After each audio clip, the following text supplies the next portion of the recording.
Malam itu, riuh rendah para pengunjung Pub Plumbers Arms di salah satu sudut London, Inggris, mendadak hening manakala seorang wanita bersimbah darah menerobos masuk dan menjerit sejadi-jadinya. "Tolong saya! Tolong! Saya baru lolos dari pembunuhan. Dia membunuh pengasuh anak-anakku," kata perempuan itu. Kontan saja semua perhatian pengunjung tertuju kepadanya. Tak disangka, wanita yang terlihat sangat ketakutan dengan kondisi bersimbah darah itu adalah Veronica Mary Duncan. Penduduk setempat mengenalnya sebagai Lady Lucan. Pemilik Pub Plumbers Arms mengatakan, Lady Lucan yang usianya 37 tahun itu terlihat sangat terguncang. Beberapa orang langsung menghampiri dan menolongnya. Sebagian menelpon polisi. Sebagian lagi seolah masih terpaku lantaran ikut ketakutan melihat pemandangan mengerikan, sosok Lady Lucan yang bersimbah darah. Belakangan baru diketahui bahwa yang dimaksud dia, yang Lady Lucan sebut sebagai pelaku pembunuh pengasuhnya adalah suaminya sendiri, Richard John Bingham, Earl of Lucan, atau lebih populer disapa Lord Lucan.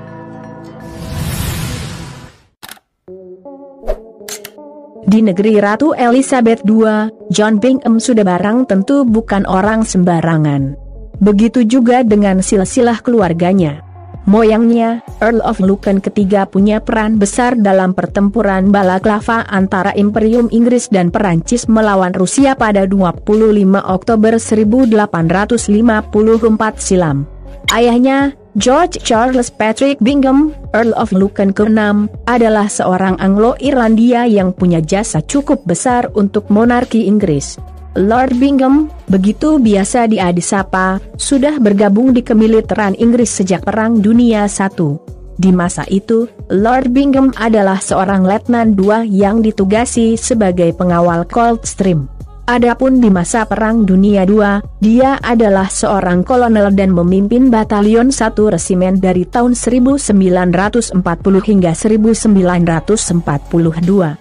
Selanjutnya, dari tahun 1942 hingga 1945, ia menjabat sebagai Wakil Direktur Pertahanan Darat di Kementerian Udara. Meskipun cuma singkat, mengikuti jejak moyangnya, John Bingham juga sempat mengabdi sebagai tentara Inggris. Saat berpangkat Letnan 2 di resimen ayahnya, dia pernah juga ditempatkan di Krefeld, Jerman Barat. Lantas, selepas dari ketentaraan pada tahun 1954, John Bingham bergabung dengan William Brown Sons & Co., sebuah bank dagang yang berbasis di London. Bayaran yang dia terima kala itu terhitung sangat besar, yakni 500 pound sterling per tahun. Nah, justru disinilah dia bertemu dengan seseorang yang kemudian mengubah jalan hidupnya.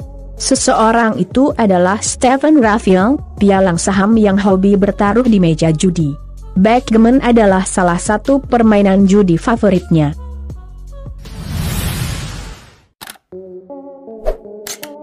Pertemuannya dengan Stephen Raphael bak gayung bersambut. Asal tahu saja, sewaktu berdinas di Krefeld, Jerman Barat, John Bingham ternyata sempat keranjingan bermain poker. Di tempat barunya bekerja, dia malah bertemu dengan orang yang punya hobi yang sama dengannya. Jadilah keduanya berteman akrab. Mereka berlibur bersama di Bahama, bermain ski air, golf, dan bermain backgammon serta poker.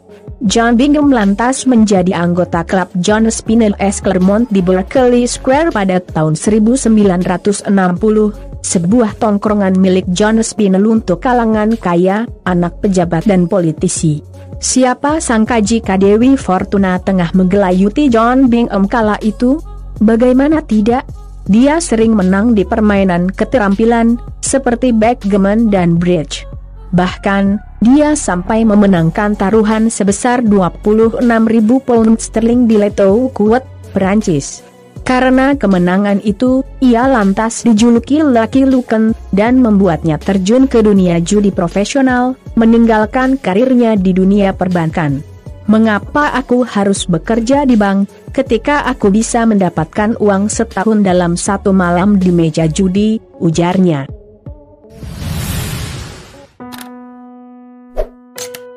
Satu hari di era kejayaannya di meja judi, John Bingham bertemu dengan seorang gadis cantik bernama Veronica Mary Duncan. Lagi-lagi, Bak Gayung bersambut, ternyata Veronica Duncan adalah seorang putri perwira tentara yang mengagumi sosok pria ningrat macam John Bingham. Tak heran jika tak lama kemudian keduanya memutuskan untuk menikah. Pernikahan yang dihelat pada tahun 1963 itu pun sudah barang tentu membawa sejuta harapan. Kebahagiaan pasangan ini pun seolah semakin menjadi-jadi setelah lahirnya ketiga buah hati mereka. Ditambah lagi, status sosial keluarga kecil John Bingham juga naik kelas. Pasalnya, sejak ayahnya, Lord Bingham, meninggal dunia, dialah yang kini menggantikan posisi ayahnya sebagai Earl of Lucan. Nah, semenjak itulah John Bingham akrab disapa Lord Lucan. Boleh dibilang, itu adalah masa puncak kejayaan Lord Lucan. Akan tetapi, yang namanya judi pastilah ada yang kalah dan ada yang menang. Sama halnya dengan roda kehidupan. Seseorang bisa berada di atas, tapi dalam sekejap bisa saja jatuh ke posisi yang paling bawah. Seolah Dewi Fortuna telah menjauh darinya, Lord Lucan jadi sering kalah di meja judi. Sayang 1000 kali sayang. Kesialannya itu tak lantas membuatnya jera. Lord Lucan justru semakin penasaran. Tak ayal jika kemudian dia semakin tenggelam di berbagai klub perjudian. Sampai-sampai, Veronica Duncan, istrinya, tak dihiraukannya lagi. Oleh suaminya sendiri, Veronica Duncan malah diasingkan di sebuah ruang kecil yang disebut, dalam tanda petik, bangku janda.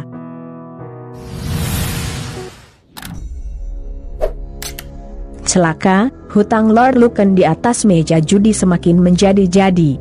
Bahkan, kalau dihitung-hitung, konon penghasilannya sepanjang berkarir sebagai pejudi profesional tak cukup untuk menambal hutangnya tersebut. Seiring berjalannya waktu, Veronica Duncan menjadi tak bahagia dan kadang bersikap agresif.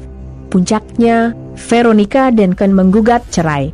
Celakanya lagi, gugatan cerai dari istrinya itu dikabulkan oleh hakim. Selain itu, gugatan hak asuh atas ketiga buah hatinya pun dimenangkan oleh istrinya. Kenyataan tersebut tentu saja membuat Lord Lucan semakin terpuruk. Ditambah lagi, bukannya berkurang, hutangnya di atas meja judi pun semakin menjadi-jadi. Berbagai permasalahan itulah yang diduga menyebabkan Lord Lucan kalap, dan ingin merebut ketiga buah hatinya kembali. Bersenjatakan pipa dari timah, Lord Lucan diduga memukuli Sandra Rayford hingga tewas. Korban adalah pengasuh tiga buah hatinya. Konon dia mengira bahwa korbannya tersebut adalah Veronica Duncan, mantan istrinya. Polisi mengatakan, sadar salah sasaran, pelaku kemudian mencoba untuk mengakhiri hidup pasangannya. Beruntung, Veronica Duncan berhasil melarikan diri. Dengan kondisi berlumuran darah karena luka di bagian kepala akibat hantaman benda tumpul, Veronica Duncan kemudian masuk ke dalam Park Plumbers Arms, di salah satu sudut kota London, untuk meminta pertolongan, sekitar pukul 10 malam, 7 November 1974.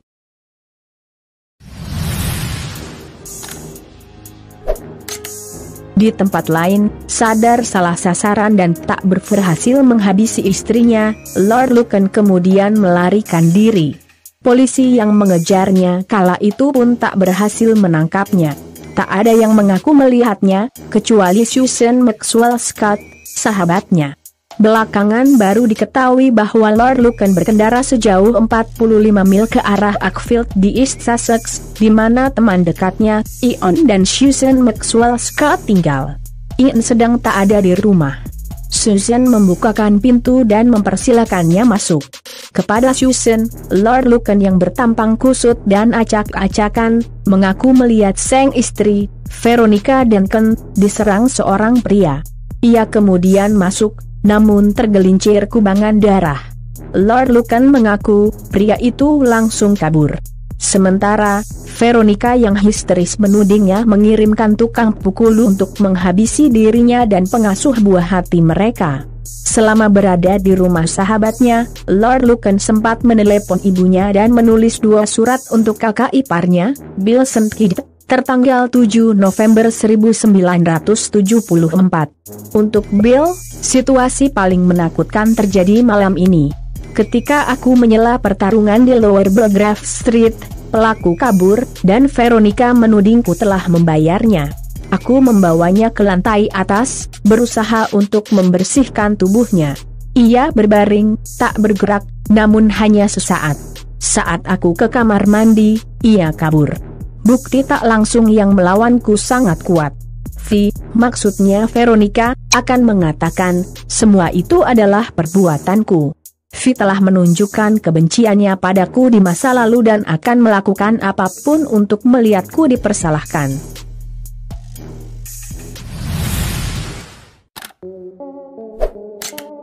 Mobil yang dikemudikan Lord Lucan untuk mencapai Achfield, belakangan ditemukan dalam kondisi berlumuran darah dan terlantar di pelabuhan New Haven, di mana sejumlah kapal feri secara berkala menuju Perancis. Surat perintah penangkapan terhadap Lord Lucan dikeluarkan pada 12 November 1974, atas sangkaan pembunuhan terhadap Sandra Rayford, dan upaya menghabisi istrinya sendiri. Dalam persidangan yang digelar secara in absentia, para juri memutuskan, kematian Sandra Rayford disebabkan oleh pembunuhan oleh Lord Lucan. Sosok Lord Lucan kemudian menjelma menjadi legenda selama beberapa dekade. Publik di Inggris kian penasaran dengan apa yang terjadi pada pria dari kalangan ningrat itu. Sejumlah laporan penglihatan kemudian muncul dari sejumlah negara, termasuk Portugal, Irlandia, Australia, Afrika Selatan, Mozambik, dan Selandia Baru.